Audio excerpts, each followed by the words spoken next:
Welcome back dear aspirants. So today we will discuss here next question series of the Victorian era. Victorian age के बारे में यहाँ discuss कर रहे हैं, कब से कब तक है ये हम प्रीवियस वीडियो में डिस्कस कर चुके हैं. चैनल को सब्सक्राइब कर दीजिए जिससे जो चैनल के रिगार्डिंग अगर कोई भी नोटिफिकेशन है तो आपको टाइम से मिल जाए. ठीक है, जल्दी ही यूट्यूब पर लाइव क्लासेस भी स्टार्ट होंगी आपकी, जिसमें टीजीटी और पीजीटी का सिलेबस या फिर क्लासेस जो ऑनलाइन क्लास है वो आपको फ्री ऑफ कॉस्ट अवेलेबल होंगी. ओके, आपसे कोई चार्ज नहीं लिया जाएगा, सिर्फ अपनी स्टडी कीजिए, अपनी प्रिपरेशन कीजिए. ओके, और अगर आपको वीडियो अच्छी लग रही है, कंटेंट आपको अच्छा लग रहा है तो उन्हें लाइक कर दीजिए. Let's begin. सो यहाँ पर नेक्स्ट क्वेश्चन सीरीज का फर्स्ट क्वेश्चन, 20 क्वेश्चंस हम प्रीवियस वीडियो में डिस्कस कर चुके हैं. ये नेक्स्ट सीरीज है. Weena is a character in H G. Wells novel. Weena एक कैरेक्टर है एच.जी. वेल्स के नॉवल में. पहले एच.जी. वेल्स के बारे में बात कर लेते हैं. ठीक है, इसके बारे में आपको पता होना चाहिए. ये जो एच.जी. वेल्स है इनका पूरा नाम है हर्बर्ट जॉर्ज वेल. में भी एग्जाम में क्वेश्चन पुटअप कर लिया जाए कि इनका फुल नेम क्या है, तो इसमें आपको कंफ्यूज नहीं होना है. हर्बर्ट जॉर्ज वेल्स इनका पूरा नाम है, जिनका टाइम पीरियड 1866 से 1946 तक का है, यानी कि ये 20th सेंचुरी के नॉवलिस्ट माने जाते हैं. ठीक है, और जो सबसे मेन बात है, इसको आप अपने नोट्स में भी नोट कर लेंगे क्योंकि एग्जाम के पॉइंट ऑफ व्यू से इंपॉर्टेंट पॉइंट है. इनको as the father of science fiction माना जाता है. ठीक है, क्वेश्चन को घुमाकर भी पुटअप कर सकते हैं कि साइंस फिक्शन के पायनियर कौन है, तो एच.जी. वेल्स आपका राइट ऑप्शन होगा. या फिर आपसे ये पुटअप किया जा सकता है कि as the father of science fiction किसे कंसिडर किया जाता है. साइंस फिक्शन के फादर किसे कंसिडर किया जाता है, तो राइट आंसर होगा एच.जी. वेल्स. अब एच.जी. वेल्स के वर्क के बारे में बात कर लेते हैं. ये जो वीना कैरेक्टर है ये किस नॉवल से है, क्योंकि ये साइंस फिक्शन से रिलेटेड थे, तो इनका जो फेमस वर्क है द टाइम मशीन, ये कैरेक्टर इससे रिलेटेड है. इसके बारे में बात कर लेते हैं. वीना एक फिक्शनल कैरेक्टर है जो कि उनके नॉवल द टाइम मशीन में हमें देखने को मिलता है. टाइम मशीन मीन्स यानी कि अ machine that travel back in time. ठीक है, जिसको एच.जी. वेल्स ने 1895 में लिखा था टाइम ट्रैवल के कॉन्सेप्ट पर. और ये एक टाइम अननेम्ड टाइम ट्रैवलर की स्टोरी है जिसमें वो टाइम मशीन का इतने वर्षों पहले यूज करते हुए उस स्टोरी को लिखते हैं. ठीक है, एग्जाम के पॉइंट ऑफ व्यू से इंपॉर्टेंट हो जाता है, आप इसको ध्यान रखेंगे. Next question relates to shooting an elephant is an essay by. Shooting an elephant essay है. ठीक है, किसने लिखा है ये? A G Gardiner, E V Lucas, Bertrand Russell या George Orwell. TGT previous year में पूछा भी गया था इनके एक वर्क के बारे में, तो इसका राइट आंसर हो जाता है जॉर्ज ऑरवेल. ये shooting an elephant George Orwell का एसे है. इन जॉर्ज ऑरवेल का एक और नाम है, मीन्स इनका जो रियल नेम है वो है एरिक आर्थर ब्लेयर. ठीक है, एग्जाम के पॉइंट ऑफ व्यू से इंपॉर्टेंट हो जाता है, स्पेशली जो पीजीटी के एस्पिरेंट्स हैं एंड DSSP के स्टूडेंट्स हैं, टीजीटी पीजीटी बहुत. ठीक है, वो इनको ध्यान से देखेंगे. इनका दूसरा नाम एरिक आर्थर ब्लेयर है और इन्हीं को जॉर्ज वेल के नाम से जाना जाता है. और इनका टाइम पीरियड 1903 से 1950 तक का है. ठीक है, एक और इंटरेस्टिंग फैक्ट इनके बारे में है जिसको हम डिस्कस करेंगे. सबसे पहले शूटिंग एन एलिफेंट के बारे में डिस्कस करते हैं. ये एक ऐसे लिखा है इंग्लिश राइटर जॉर्ज ऑरवेल ने. ठीक है, अब ये जो ऑरवेल है ये यहाँ पर एक ऐसा एक्सपीरियंस बताते हैं कि जिसमें बर्मा में एक ऑफिसर होता है. ठीक है, और वो एक एग्रेसिव जो एलिफेंट होता है उसको गोली मारने का आदेश दे देता है. और ये जो स्टोरी है ये वहाँ पर जो ब्रिटिश इम्पेरियलिज्म है यानी कि साम्राज्यवाद जो है उसको दिखाती हुई हमें शो करती है. ठीक है, जहाँ पर ऑरवेल बताते हैं कि when the white man turns tyrant, कि जब एक वाइट मैन टायरेंट्स बन जाता है यानी कि अत्याचारी वो बन जाता है और वो वहाँ पर अपनी खुद की फ्रीडम को डिस्ट्रॉय कर देता है. तो इस तरह की जो लाइंस हैं ये ऑरवेल्स ने बोली हैं शूटिंग एन एलिफेंट में. ठीक है, अब इन ऑरवेल के बारे में एक इंटरेस्टिंग बात ये है कि ये इंडिया में इनका जन्म हुआ था, मोतीहारी बिहार में. ये भी आपको पता होना चाहिए. ठीक है, मोतीहारी बिहार इंडिया में इनका जन्म हुआ था. किनका? जॉर्ज ऑरवेल, जिनका नाम एरिक आर्थर ब्लेयर था. और इन पर जो इन्फ्लुएंस था वो था ऑल्डस हक्सले. ठीक है, एंड एच.जी. वेल्स. और प्रीवियस ईयर में एक इनका वर्क पूछा भी गया था कि ये फेबल है, पैरेबल है. कौन सा वर्क था वो? Animal farm. ठीक है, वो भी जॉर्ज ऑरवेल का ही वर्क था. तो जो एनिमल फार्म वर्क था उसके बारे में पूछा गया था कि ये कौन सी लिटरेरी डिवाइस है या किस उसमें ये कंसिडर किया जाता है. एक और वर्क इन्होंने फेमस हुए थे या ये जाने जाते हैं, ऐसे भी आप बोल सकते हो. इनका एक वर्क आया था 1984. ये फैक्ट्स आपको पता होने चाहिए. इस वर्क को बैन किया गया था. ठीक है, ये वर्क इनका बैंड है कहाँ पर? सोवियत रूस एंड क्यूबा में, क्योंकि ये एक डिस्टोपियन नॉवल है। क्या कैसा नॉवल है? ये एक डिस्टोपियन नॉवल है। डिस्टोपियन नॉवल कैसा क्या होता है?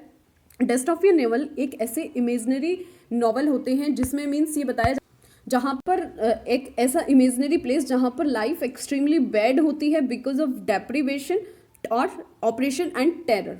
ठीक है, तो इसीलिए इस वर्क में इस तरह की बातों का जिक्र होने के कारण ये बैंड है। ठीक है, इस वर्क को बैंड किया गया है 1984, इसीलिए ये बहुत ज़्यादा इसके लिए जाने जाते हैं। नेक्स्ट क्वेश्चन आता है, which was Charles Dickens first novel? Charles Dickens का फर्स्ट नॉवल बताना है। डेविड कॉपरफील्ड, पिकविक पेपर्स, निकोलस निकल बाय ऑलिवर ट्विस्ट। वहाँ पर इसी तरह के ऑप्शंस आपको मिलेंगे जिसमें कंफ्यूजन हो सकता है, बट नॉट बी कंफ्यूज। इसका राइट आंसर हो जाता है पिकविक पेपर्स। ठीक है, पिकविक पेपर्स चार्ल्स डिकन्स का फर्स्ट नॉवेल था और जिसको पॉस्ट्यूमसली वहाँ पर पॉस्ट्यूमस पेपर से ये भरा हुआ था, यानी कि जो पिकविक पेपर्स था पूरी तरह से एक क्लब, जो पिकविक क्लब था चार्ल्स डिकेंस का, इसको फर्स्ट उपन्यास या नॉवेल माना जाता है और इसको उन्होंने अपने पेन नेम बॉज के नाम से लिखा था। क्या पेन नेम था इनका? बॉज। ठीक है, डिकेंस इसमें एक इमेजनरी जो कैचरिस्ट रॉबर्ट सेमर हैं उनको ग्लोरीफाइड करने का काम करते हैं। कुछ अदर फैक्ट्स डिकेंस के बारे में, इनका जन्म 1812 को हुआ था पोर्ट्समाउथ में। ठीक है, उनके पिता एक नेवी पे ऑफिसर्स थे। ठीक है, और क्लर्क थे और 1824 को इनकी जो डॉटर्स प्रिजन थी उसमें उसको डाल दिया गया था। ठीक है, was thrown in debtors prison in 1824। तो जो नेवी में वेतन क्लर्क थे और इनको 1824 में डॉटर्स प्रिजन में इनको कैद कर लिया गया था। Next question, for which newspaper Charles Dickens reported parliamentary debate? ठीक है, किस पेपर में जो चार्ल्स डिकेंस थे वो पार्लियामेंट्री डिबेट्स करते थे, यानी कि किस अखबार के लिए वो डिबेट्स वहाँ पर करते थे, ये पूछा गया है। तो guardian, mirror of parliament, the independent, the times. तो इसका राइट आंसर हो जाता है द मिरर ऑफ पार्लियामेंट के लिए वो डिबेट करते थे। ठीक है, ये मिरर और पार्लियामेंट जो है यहाँ पर एक जर्नल है पार्लियामेंट्री रिकॉर्ड्स का, और इस वक्त को चार्ल्स डिकेंस ने 1832 में लिखना स्टार्ट किया था और यहाँ पर ये एक रिपोर्टर्स के रूप में कार्यरत थे और उन्होंने यहीं से अपना literary career as a journalist start किया था। ये फैक्ट्स भी आपको पता होने चाहिए। कुछ अदर फैक्ट्स यहाँ पर आपको बता देते हैं। 1834 में जब पार्लियामेंट बर्न डाउन हो गई थी, यानी कि वो जल गई थी, तो ये क्लियर नहीं था वहाँ पर कि डिकेंस ने इस पर रिपोर्ट दी थी या नहीं, तो इसमें भी कन्फ्यूज़न है। ठीक है, और यहाँ पर उन्होंने खुद से एक सिस्टम, शॉर्ट हैंड सिस्टम सिखाया था जिसको गुर्नी सिस्टम बोला जाता है। गुर्नी सिस्टम जिसको यहाँ पर कंसिडर किया जाता है। ठीक है, और ये जो चार्ल्स डिकेंस थे ये चार्ल्स जॉन्स ह्यूफिम डिकेंस इनका पूरा नाम था। एक बार मैं यहाँ पर नोट कर देती हूँ इनका नाम। तो इनका पूरा नाम चार्ल्स जॉन्स ह्यूफिम डिकेंस था। ठीक है, इसको आपको ध्यान रखना है। और इनका टाइम पीरियड 1812 से 1870 के बीच माना जाता है, इसको आप ध्यान रखेंगे। और इन पर जो इन्फ्लुएंस था, मीन्स ये जिससे प्रभावित थे, जिससे। तो next question is what motivates Tess to speak to Angel about her past? कि क्या मोटिवेट करता है टेस को उसके पास्ट के बारे में बात करने में? तो ये जो फेमस कैरेक्टर है और ये Tess of the Urbervilles a pure woman, एक नॉवल जिसको टॉमस हार्डी ने लिखा था। तो यहाँ पर कि टेस को क्या मोटिवेट करता है बोलने के लिए अपने पास्ट में, तो यहाँ से आपको ऑप्शन करेक्ट चूज करना है। Tess realise that Angel has not read the letter she has. Tess को पता चलता है कि एंजल ने उसके पास मौजूद पत्र नहीं पढ़ा है। Next, John Durbeyfield advises Tess to tell him, कि जॉन डर्बीफील्ड ने टेस को ऐसा सजेशन दिया था। नेक्स्ट, एंजल टेस के सामने अपना जो सिन है उसे स्वीकार करता है या टेट्रिस जो है उसको पहचानता है। तो इसका राइट आंसर हो जाता है कि यहाँ पर जो एंजल टेस है वो उसके सामने अपना सिन वहाँ पर एडमिट करता है। ओके, इसके बारे में एक बार डिस्कस कर लेते हैं। 4 पेज का नोट है एंजल को। ठीक है, टेस एंजल को 4 पेज का नोट लिखती है जिसमें एक हिस्ट्री वो बताती है और उसे वहाँ पर एक दरवाजे के नीचे जब वो रख देती है और वो जो नोट वो लिखती है वो वहीं पर जो मैट होता है, कारपेट होता है, उसके नीचे वो दब जाता है और जो एंजल है वो इसे कभी नहीं पढ़ती और टेस को बाद में वो नोट मिल जाता है, वो फट जाता है या बेकार हो जाता है। एंजल टेस के सामने जो अपने सिन हैं उनको स्वीकार करती है और एंजल से अपने पास्ट के बारे में मोटिवेट होती है बताने के लिए। ठीक है, तो यही सब जो टेस की स्टोरी है वो यहाँ पर दी गई है, ठीक है। तो ये जो टॉमस हार्डी हैं उनका फेमस वर्क है। उनके अदर वर्क में आ जाते हैं Madding Crowd, Jude the Obscure, Mayor of Casterbridge, ठीक है। ये सब नॉवेल्स टॉमस हार्डी ने लिखे हैं। Next question, who among the following made the statement. अच्छा, अब ये जो इस तरह की लाइन्स दी जाती हैं ये बहुत ज़्यादा इंपॉर्टेंट होती हैं और पूछी भी गई हैं प्रीवियस ईयर्स में। Who among the following made the statement, किसने ये स्टेटमेंट दिया है? Poetry is a criticism of life under the condition fixed for such a criticism by laws of poetic truth and poetic beauty। आपको ये बताना है ये स्टेटमेंट किसने दिया है कि जो पोइट्री है वो एक क्रिटिसिज्म है, यानी कि एक आलोचना है अपनी जो फिक्स्ड कंडीशंस हैं उन पर, ठीक है। और ये जो पोयम होती है वो लाइफ को भी यहाँ पर क्रिटिसाइज करने का काम करती है, ओके। तो यहाँ पर ये जो लाइन्स है ये किसने दी है? Doctor Johnson, Matthew Arnold, Sydney या वर्ड्सवर्थ। इसका राइट आंसर हो जाता है मैथ्यू आर्नोल्ड। मैथ्यू आर्नोल्ड ने ये इस तरह की लाइन्स दी हैं। पीजीटी के एस्पिरेंट्स के लिए इंपॉर्टेंट ये लाइंस हो जाती हैं, specially DSSP and UP TCT visit और जो जितने भी कॉम्पिटिटिव एग्जाम हैं उन सभी के लिए ये इंपॉर्टेंट हो जाती हैं। मैथ्यू आर्नोल्ड ने ये स्टेटमेंट दिया है, ठीक है, कि जो पोइट्री है is a criticism of life under the conditions fixed, की जो निर्धारित शर्तें हैं उनके तहत जो पोयम है वो लाइफ को क्रिटिसाइज करने का काम करती है, ठीक है। तो यहाँ पर जो मैथ्यू आर्नोल्ड हैं उन्होंने थेरेसिस लिखी है आर्थर हग क्लफ की याद में लिखी है। Dover Beach, the scholar gypsy भी, ये वर्क भी मैथ्यू आर्नोल्ड के यहाँ पर। Next question, Tennyson succeeded him as poet laureate of England. Tennyson England के पोएट लॉरेट कब सेलेक्ट हुए थे, किसके बाद सेलेक्ट हुए थे? Arthur Cunningham, William Wordsworth, Shakespeare या एस.टी. कॉलरिज। तो इसका राइट आंसर हो जाता है विलियम वर्ड्सवर्थ, ठीक है। राइट आंसर वर्ड्सवर्थ हो जाता है। वर्ड्सवर्थ के बाद in 1850 after William Wordsworth's death and Samuel Rogers के रिफ्यूज़ल के बाद टेनिसन को पोएट लॉरेट की पोजीशन पर अपॉइंट किया गया था, ठीक है। ये फैक्ट भी आपके लिए इंपॉर्टेंट हो जाता है, ठीक है। 1850 में विलियम वर्ड्सवर्थ की डेथ हो गई थी, तब तक वो पोएट लॉरेट रहे थे और फिर जो है रिफ्यूज़ल भी हुआ था किसका? सैमुअल रोजर्स का। उन्होंने ये पोएट लॉरेट लेने से इनकार कर दिया था। उसके बाद टेनिसन को अपॉइंट किया गया एज अ पोएट लॉरेट, ठीक है। इसको आप ध्यान रखेंगे।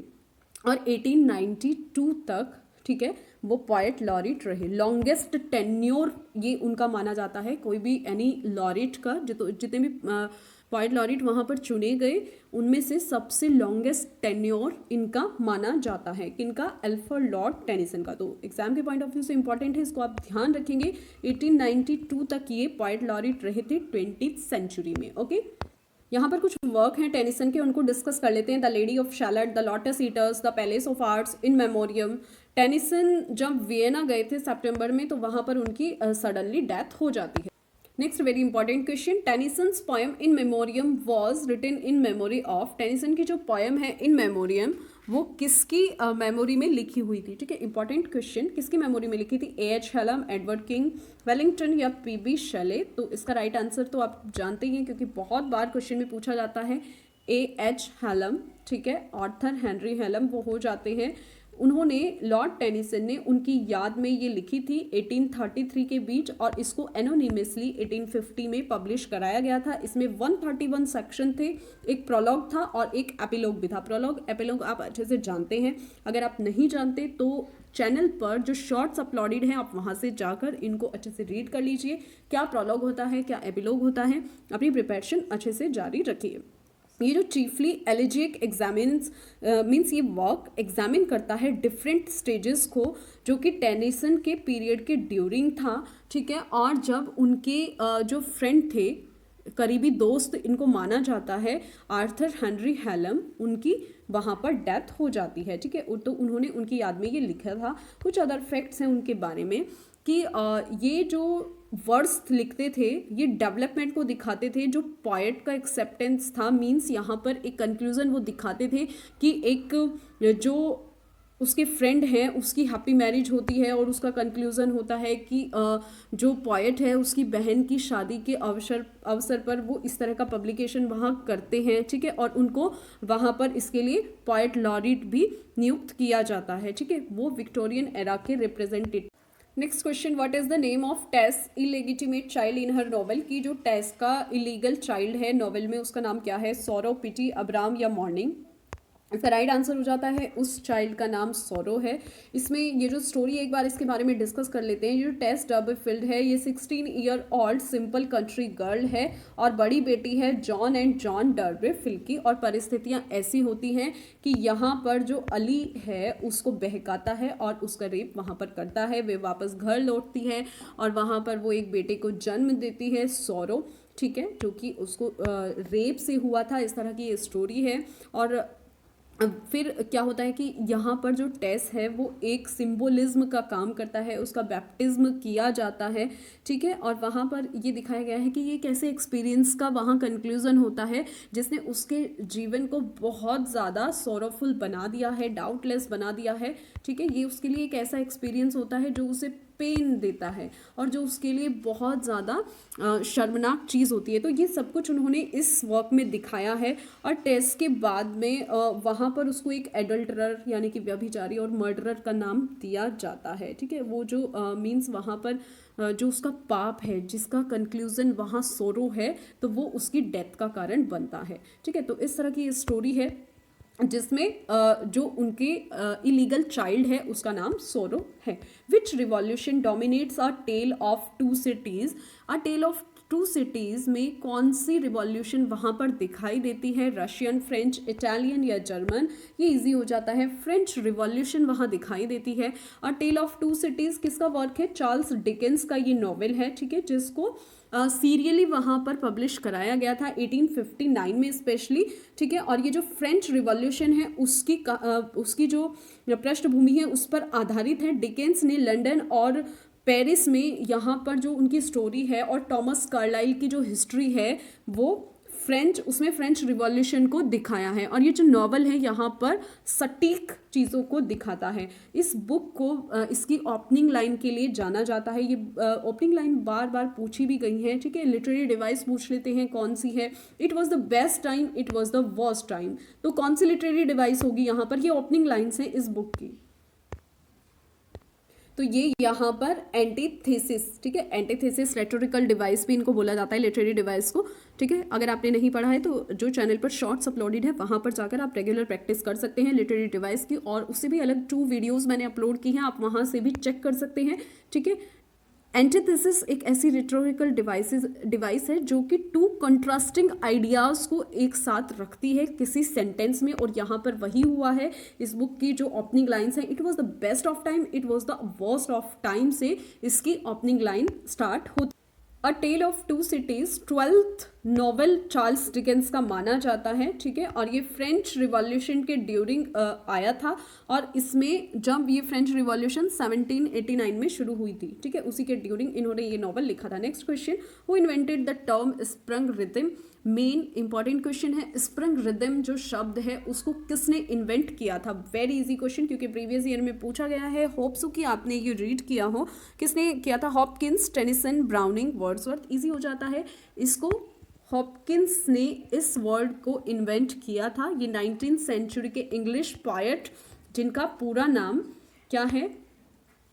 इनका पूरा नाम पढ़ लेते हैं। गेरार्ड मैनली हॉपकिंस माना जाता है। ये 19th सेंचुरी के इंग्लिश पोएट माने जाते हैं, ठीक है। और इन्होंने ये जो लाइन लिखी है एक स्ट्रेस्ड सिलेबस में लिखी है, इसको आप ध्यान रखेंगे। स्ट्रेस्ड सिलेबस में लिखी है और फिर अनस्ट्रेस्ड सिलेबस में इसको ये क्या करते हैं, आगे बढ़ाते हैं, ठीक है।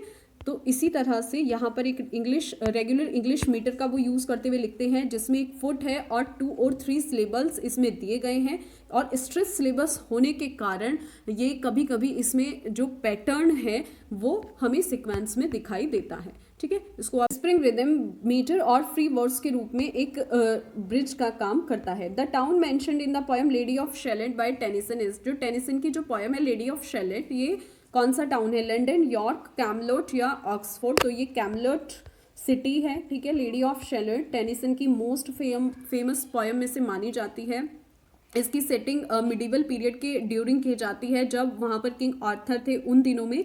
कैमलोट एक वहाँ पर आइलैंड है शैलोन का, जहाँ पर बहुत सुंदर ब्यूटीफुल एक यंग मैडन यानी कि एक बहुत ही सुंदर लड़की रहती है, ठीक है।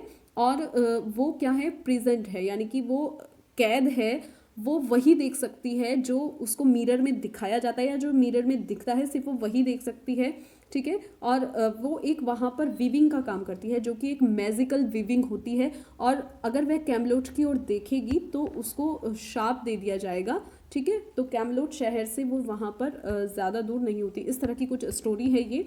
Next question, who is known as the master of dramatic monologue. यहाँ पर पूछा गया है कि जो ड्रामेटिक मोनोलॉग है उसके मास्टर कौन है। William Shakespeare, Wallace Stevens, Robert Frost या रॉबर्ट ब्राउनिंग। तो इसका राइट आंसर रॉबर्ट ब्राउनिंग। अगर एग्जाम में इस तरह का क्वेश्चन आता है कि ड्रामेटिक मोनोलॉग जो है उसको उसके मास्टर कौन है, रॉबर्ट ब्राउनिंग। वो उन्होंने उसका बहुत अच्छे से यूज़ किया है। विक्टोरियन एरा के main English poet Robert browning ने ड्रामेटिक मोनोलॉग का यूज़ साइकोलॉजिकल पोर्ट्रेट में किया है, ठीक है। अब आपसे क्वेश्चन ये भी पूछा जाता है कि पूछ लिया जाएगा कि ड्रामेटिक मोनोलॉग क्या है, ठीक है। एक पोयम, एक जिसमें एक इमेजिन्ड स्पीकर एड्रेस करता हुआ एक साइलेंट लिसनर को, मीन्स वहाँ पर एक मूक श्रोता होता है जो बिल्कुल चुप रहता है, उसे वो एड्रेस करते हुए बोलता है, संबोधित करते हुए वहाँ पर बोल रहा होता है, ठीक है। तो इसको ड्रामेटिक मोनोलॉग बोलते हैं। एग्जाम्पल के लिए रॉबर्ट ब्राउनिंग की My Last Duchess, T S. Eliot की the Love Song of J Prufrock dramatic monologue के एग्जाम्पल हो जाते हैं। रॉबर्ट ब्राउनिंग का यहाँ मोस्ट नोटेड वर्क माना जाता है the ring and the book, जिसको एक स्टोरी है रोमन मर्डर की, जिसमें 12 बुक्स का दिखाया गया है। 12 बुक्स में एक मर्डर ट्रायल वहाँ पर दिखाया गया है, ठीक है। और 1835 में उन्होंने पेरिक्लिस एंड 1840 में सॉर्डेलो जैसे वर्क भी वहाँ पर जो उनके फेमस वर्क माने जाते हैं रॉबर्ट ब्राउनिंग के, वो पब्लिश कराने का काम किया है। Next question, who wrote the following about Shakespeare. ये किसने शेक्सपियर के बारे में लिखा है। मेन इंपॉर्टेंट क्वेश्चन है, बहुत बार चैनल पर डिस्कस हो चुका है। Others abide our question, thou art free, T S. Eliot, Blake, Arnold या वर्ड्सवर्थ। तो इसका राइट आंसर हो जाता है मैथ्यू अर्नोल्ड ने ऐसा बोला है, ठीक है। मैथ्यू अर्नोल्ड ने शेक्सपियर के बारे में बोला है। अदर्स अबाइड, ठीक है। अन्य लोग जो हमारे क्वेश्चंस का फॉलो करते हैं उसके लिए आप भी फ्री हैं। तो ये ओपनिंग लाइन है जो मैथ्यू अर्नोल्ड ने पोएम लिखी है शेक्सपियर, ठीक है। शेक्सपियर के बारे में उन्होंने लिखा है, उन्होंने शेक्सपियर को ट्रिब्यूट देते हुए इस पोएम को लिखा है, इसको आप ध्यान रखेंगे। Next question, who calls Milton God gifted organ voice. Milton को किसने बोला है God gifted organ voice. Tennyson, browning, Matthew Arnold या नन ऑफ दीज। तो ये इजी हो जाता है, टेनिसन ने ऐसा बोला है, बहुत बार एग्जाम में पूछा भी गया है गॉड गिफ्टेड ऑर्गन वॉइस। और ये उन्होंने कब बोला था उनको, पैराडाइज लॉस्ट के बाद जब उन्होंने लिखा था पैराडाइज लॉस्ट, तो अल्फ्रेड लॉर्ड टेनिसन ने मिल्टन की प्रशंसा करते हुए ये वर्ड्स लिखे हैं। इनको आप ध्यान से रीड कर लेंगे। क्या क्या बोला है उन्होंने, mighty mouthed inventor of harmonies. अब ऐसा तो नहीं होगा कि एक ही कोटेशन को बार बार देके पूछ लिया जाए, मे बी उन्होंने ये पूछ लिया mighty mouthed inventor of harmonies किसने लिखा है। सेम है, लॉर्ड टेनिसन ने, अल्फ्रेड लॉर्ड टेनिसन ने मिल्टन की प्रशंसा करते हुए ये लाइंस दी हैं। God gifted organ voice of England उन्होंने बोला है। और मिल्टन के बारे में राल्फ वॉल्डो एमर्सन कहते हैं the sublimest bard of all, born for the exaltation of mankind, ठीक है। इनको भी आप ध्यान रखेंगे। Next question, who was the father of Matthew Arnold, Edwin Arnold, A H. Clough, Thomas Arnold या नन ऑफ दीज। तो इसमें जो राइट आंसर हो जाता है टॉमस अर्नोल्ड, मैथ्यू अर्नोल्ड के फादर यहाँ पर माने जाते हैं, ठीक है। अगर बायोग्राफी नहीं पढ़ी है तो आप अच्छे से इनकी बायोग्राफी रीड कीजिए। टॉमस अर्नोल्ड मैथ्यू अर्नोल्ड के फादर हैं। उनका जन्म 24 दिसंबर को लेफहैम ऑन द टेम्स, जो कि लंदन में एक प्लेस सिचुएटेड है, वहाँ पर माना जाता है, कंसिडर किया जाता है। Next question, whose death was concentrated by Arnold in Thyrsis. Means जो इन्होंने ये एलेजी लिखी थी किसकी डेथ पर आधारित थी, ये सेंटर्ड किस पर थी। ऑर्थर ह्यू क्लॉ, टेनिसन, एडविन एमल या नन ऑफ दैम, ठीक है। तो किसकी डेथ पर, ये इजी हो जाता है, ये हम बहुत बार पढ़ चुके हैं। ऑर्थर ह्यू क्लॉ की डेथ पर इन्होंने ये एलेजी यहाँ पर लिखी है, ठीक है। थेरेसिस एक पोयम है मैथ्यू अर्नोल्ड ने, जिसको इसको एक पेस्टोरल एलेजी यहाँ माना जाता है। और उन्होंने लेमेंट करते हुए यानी कि शोक मनाते हुए लिखा है आर्थर ह्यू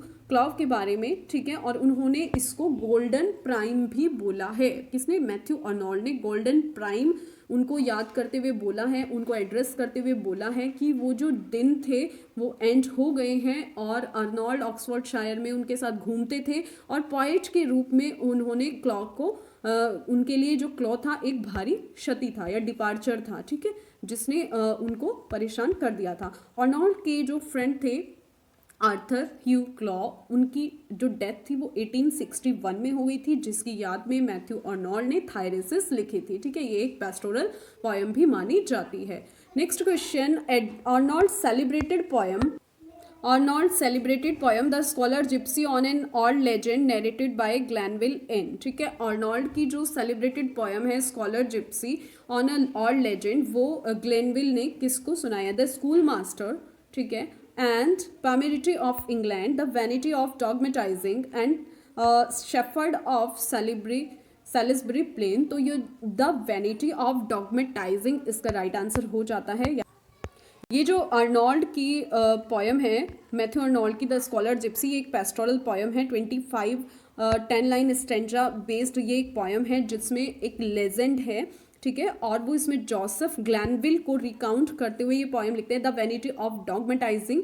ठीक है, और यहाँ पर जो मैथ्यू अर्नोल्ड है उनकी essential element legend 31 through 56 of the poem, यानी कि उनकी जो 56 में से जो 31 पोएम है वो उनके एसेंशियल एलिमेंट को सप्लाई करने का काम करती है। यानी कि जैसे किंवदंती होती है ना, कुछ मतलब कहीं सुनी बातों पर स्टोरी लिखना, तो वो उनकी 31 पोएम्स उसी पर आधारित मानी जाती हैं। आई होप कि ये आपको समझ में आया होगा। विक्टोरियन एरा से रिलेटेड और भी क्वेश्चंस हैं, वीडियो ज़्यादा लेंथी ना हो। ठीक है, उसके लिए अभी इतने ही, नेक्स्ट सीरीज़ में मिलते हैं। तब तक अपनी प्रिपरेशन अच्छे से जारी रखिए। और यूट्यूब पर लाइव क्लास के कितने आप लोग कितने एग्री करते हैं कि यूट्यूब पर लाइव क्लास हो, उसके लिए आप कमेंट बॉक्स में अपने कमेंट नोट कर सकते हैं।